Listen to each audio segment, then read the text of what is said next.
Hey everyone, Once Bitten here with another battle report. So my son and I thought we would do something different. We went to a game store, played each other, testing out the siege rules in the Blood in the Badlands book. I've owned the book for a long time now. My son's always been interested in these castle sieges, and we've just never really gotten around to it. So we thought we'd go ahead and try it out. I'm using a defending force of Empire and a relief force of Dwarfs, and he's using a Beastmen army that's supplemented with a couple Storm of Magic monsters.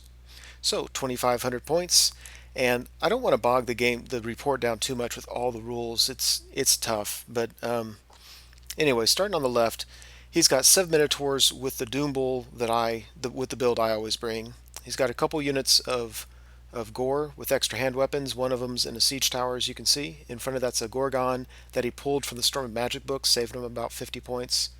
A couple units of Harpies that he just has out there to help redirect my relief forces whenever they get here. uh, Bestigor in front of my gate, and they've got a level 2 Lore of Death mage in there, 2 Tuskor chariots, and then a Chimera with the extra chomp attack, extra D3 tail attacks, and that's out of the Storm and Magic book. So I've got guarding my front gate, I've got my steam tank, I've got some handgunners on top of it. Now in these special rules, you can take big units and then divide them up any way you want. So I have 30 great weaponed great swords, and I don't have to have them all on one tower or on one wall. So I don't have 30 models represented, and you'll know why in just a minute. But basically, in that first tower, I've got a cannon, as well as some great swords, as well as a warrior priest. And the warrior priest is starting out with 1 wound from the starvation rule. And that's another special rule that you can combine cannons, a war machine with a unit on a tower or wall. Then on the wall below it, I've got some Free Company militia. In the wizard's tower with the level 2, I've got some halberdiers. And the wall next to him, I've got more halberdiers with the warrior priest. And on the tower to the left, you can't quite see, I've got another cannon and some more great swords. So you also have siege points that you can spend on special upgrades. We decided only to use 1,500 points instead of 2,500. I brought 3 pots of boiling oil, which is basically a small template strength 4 flaming attack that you can drop over the wall. It's like a 1 inch range or something like that, and you can see where they are with those markers. And then the tower that my spellcaster's in is a wizard's tower, so she knows all the spells from the lore of heavens while she's in there. So I have to take starvation rolls. So on average, whatever forces I use to defend, I will lose a third of them to starvation, and I lost almost exactly a third. And then you have 1 round of shooting with your war machines, and this just set the tone for the whole game. One, my steam tank couldn't shoot because there was a door in front of him. Both cannons aimed at my minotaurs, and both hit, and both rolled a 1 to wound on the first minotaur they hit. So I thought that was particularly irritating. So the attackers automatically get to go first, and he charges up. As you can see, he's got the Death Squad Doom Bull unit from hell on my rightmost tower. There is nothing I have that is going to stand up to that. That is crazy. His Gorgon went ahead and assaulted a wall. Since we figured the Gorgon probably wouldn't have grappling hooks and stuff like that, we said that he was so tall he could reach up and attack. He just would not get to Thunderstomp, and he could not occupy the wall. So we both agreed that was fair and as realistic as we were going to get in a fantasy game. The siege tower went ahead and charged the tower with my great swords in it. This is another angle coming up. Yeah, that Doom Bull unit. I don't even though it's a Doom Bull, the champion, and one guy are the only ones that are going to get to attack. I have nothing that's going to stand up to him. Now, here's a tricksy little thing that I realize is I have to nominate 10 models to fight. Well, I nominate 10 great swords. That means the cannon's not fighting. So no matter how many wounds he does, he can't wound the cannon. As far as I know. So I'm going to be stubborn on a 7 because I'm in a building and he'll make it or not make it. So I don't know if the book really addresses what to do in terms of can you allocate attacks on a separate unit when you allow 2 units in a building. So go figure. Close up of the siege tower attacking. I haven't really painted that one yet. I'm excited to. The tower you can see I haven't really painted. I just did some highlighting. Yeah, the Chimera flies up to the top of the wall. Of course it is stand and shoot, and of course I did no wounds.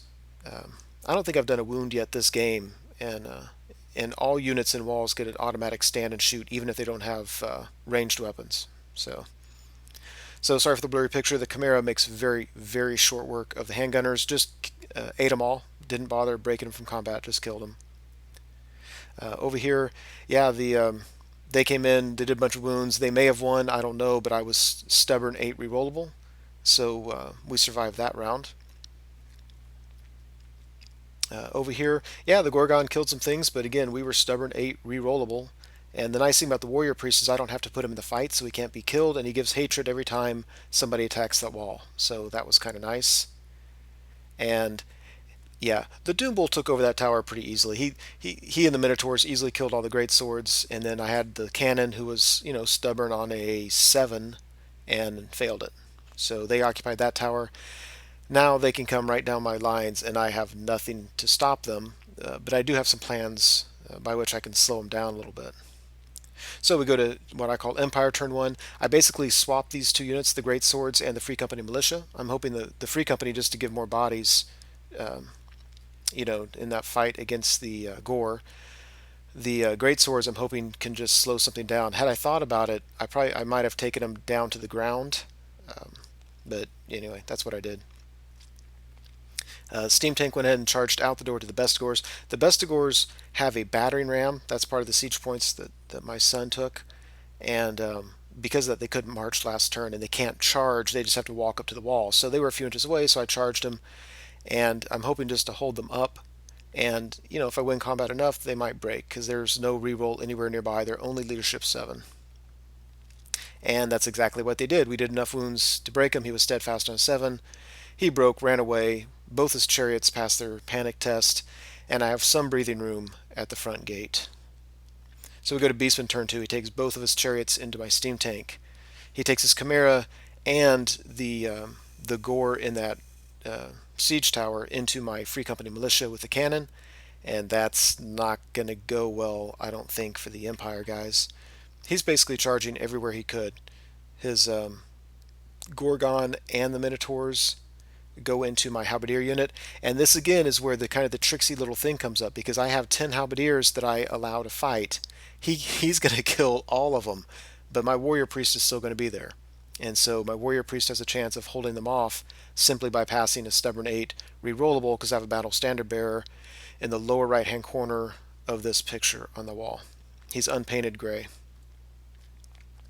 So one thing that happened that I thought was just brilliant was all the Free Company Militia put their attacks on the Chimera and did enough wounds to kill him. It was very unlikely and very much appreciated. He killed all the Free Company Militia, but of course he couldn't kill the cannon. The cannon was stubborn on a 7 rerollable and passed. So at least we have some breathing room, but there's really nothing that's going to stop the Gore next turn from coming in. Here's a view from the Wizard's Tower.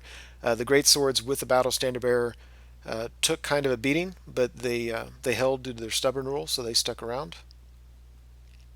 And yeah, over here, like I said, the Halberdiers all died, but the Warrior Priest wasn't in the fight. He couldn't be attacked. He was left alive, and he was stubborn, so he passed it. So on my turn, he's just going to move off that wall, so his Minotaurs will just take it, but they're going to take it no matter what I do. So we go to Empire turn 2, and the relief force shows up. And this is where I reminded my son that if I get any relief force going through my front gate at any point in the game, I automatically win. Which is actually kind of a ludicrous rule because, well, you'll see how ludicrous it can be later on. Anyway, the board looks like this. Let's see, over here, I really didn't have any place to put this unit. So I figure I'm just going to let them stand there, and hopefully they can survive another attack. I did take the Warrior Priest, who I believe was with the cannon, and moved him down with the Great Swords. I don't know. If I didn't do it this time, I had done it before anyway.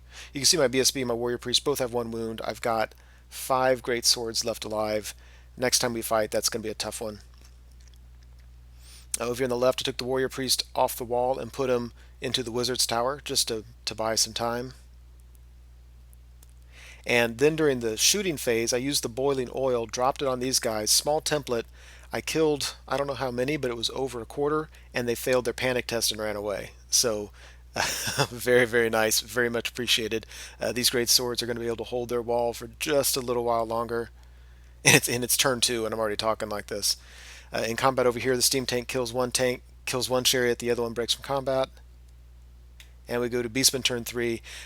If you see the movement tray in the lower right hand corner, that represents the edge of the board. I was really hoping the Bestigors would run off the board, but they didn't. So they reform. The chariot rallies and reforms. It looks like you can see Harpies on the right are redirecting my rightmost unit of Great Weaponed Warriors. Here on the left, I've got Great Weapon Warriors and some Iron Breakers.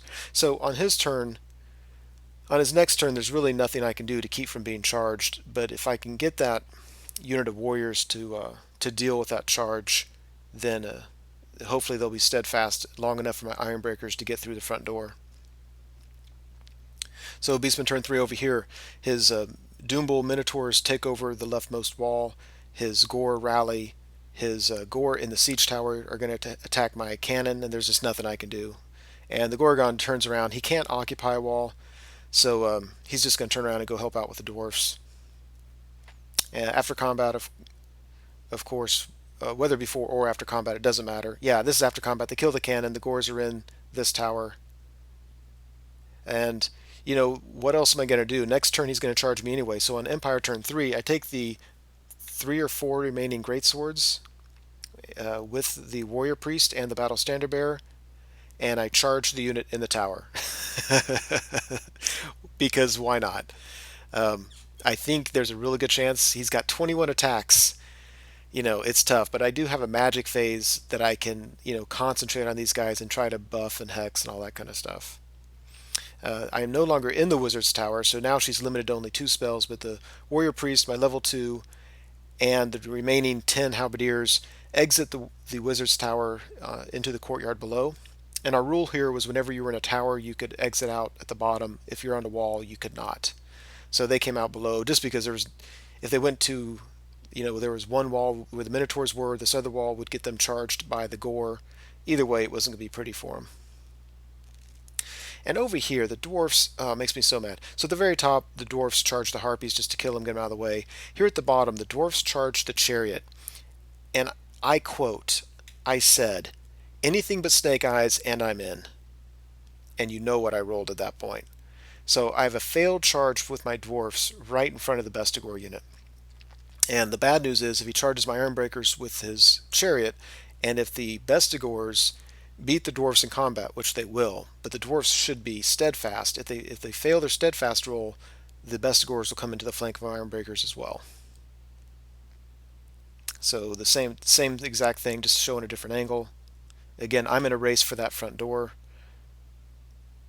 Empire turn 3.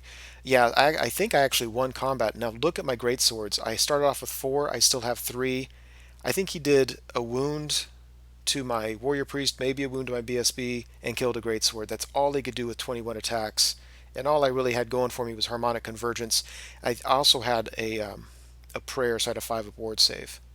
But I charged him. I survived, but I couldn't beat him. And now his Gores on the outside are going to be able to charge me. And if he wants, the ones in this tower can charge me as well. So Beastman turn 4, of course, he does exactly what I said he did over here with his charges. He's trying to use his Harpies to redirect my steam tank. And the biggest problem he's going to have is if my Dwarfs can make their charge into the rear of those Harpies, and I need an 8 to make that, then they will scrunch together and my steam tank is free to charge whomever it wants. So over here he charges the wall with his Gore, and the Gore in the tower just exit out the bottom into the courtyard. And yeah, these guys still have a 5 up ward save, they still have harmonic convergence, but there's 21 attacks coming at them, and no great swords die. I only lose my warrior priest. I mean, my son couldn't roll to save his life, and we were stubborn and we stuck. So these guys get to stick around for another turn. Over here, yeah, his Bestigors beat the Dwarfs, but I was steadfast on a 9, and I rolled higher than a 9. They overran into the flank of my Ironbreakers. He won. I was steadfast on 9. This time this group decided to pass it, and then I was able to reform. So it looks like that. But what he's done here is he's really held me up from getting to my front gate. If I get in the gate, I win the game. My best chance now are for the topmost Dwarfs to charge his Harpies, beat them in combat, overrun, and then they'll be right in front of the gate. So that's what they do. They needed an 8, they got an 8. I can't believe it. Whenever I play Dwarfs, they never roll high enough for their charges. Steam tank comes into the side of the chariot. I know I'm not going to. I'm pretty sure I'm going to kill the chariot just because I have D6 plus 3D3 impact hits. So I'm hoping to contribute 4 wounds to the combat res with the Iron Breakers, but I know I'm not going to get the charge and all that kind of stuff. But that's okay. Over here, I take the great swords of the battle standard bearer off the wall into the tower, and this is where I'm sure my son was kicking himself because he just vacated the tower with that other unit of gore. But like any reasonable person, I'm sure he thought that these guys would not be alive right now. So Empire turn 4, yeah, with the combat res, I was steadfast. I mean, I had more ranks, so the Bestigors were not steadfast. With all the combat res, they broke from combat, ran away, and I just reformed with the Ironbreakers. The dwarfs, of course, after they made the combat into the harpies, they only killed 2, which is kind of wimpy, and they, of course, couldn't catch them. But nevertheless, they are right in front of that door. So the only thing my son can do to not lose the game immediately is to charge the Gorgon into the flank of the warriors and hold him up. And it looks like he can't see him from this angle, but we looked at it and he can see him just fine. So we go to Beastman turn 5, and of course his Gorgon makes the damn charge into the warriors, and that's going to be brutal. I think he has a couple wounds on him, and my guys are great weaponed, but still. Let's see, over here he occupies the one wall. He turns the Gore in the courtyard facing the doorway. He takes his Minotaur Death Squad out of the tower into the courtyard. And after combat, it looks like that. Yeah, he's winning. I'm steadfast. I think we're just going to stick around for a while. You'll notice he has 3 wounds on him, so I'm hoping just to be able to get lucky and kill and do enough wounds. It might be too little too late because now he has a unit of gore in the courtyard that are pretty close to the door and can probably block me from getting into it. So we go to Empire turn 5. My great swords of battle standard bearer are really just moving along the wall, trying to keep out of harm's way. I did take my damsel, warrior priest, and remaining halberdiers into the rear of that gore unit. I really don't think I have great odds of winning it, but if I can hold them up, it might allow one of my other units to get through that front door. But those other units are not faring well, faring well against the Gorgon. I've done 4 wounds to him, but that's just not enough. He's got frenzies. I think we're capping him out at 10 attacks, but plus he gets Thunder Stomp. You can see my unit dwindling very, very quickly. After combat, I win. He sticks. He reforms, and yeah. And then Beastman turn 6. Yeah, he just ate the rest of those dwarfs. It looks like you can see it. Over here, I can't believe my guys are actually hanging in there. I mean, it's pretty impressive, but they are slowly getting whittled down. I think the my spellcaster's dead now. I think I've just got the warrior priest and 4 halberdiers. Beastman 6, yeah, now it's just a game of a fight of attrition that I have no chance of winning. And we go to Empire turn 6. There was nothing I could do that would matter. So I moved up, as you can see, and the game ends just like that. So I think the way we were supposed to do it is put 3 markers down on towers and walls, and whoever controls more markers wins the game, with the caveat being if I get relief forces through the front door, then I win.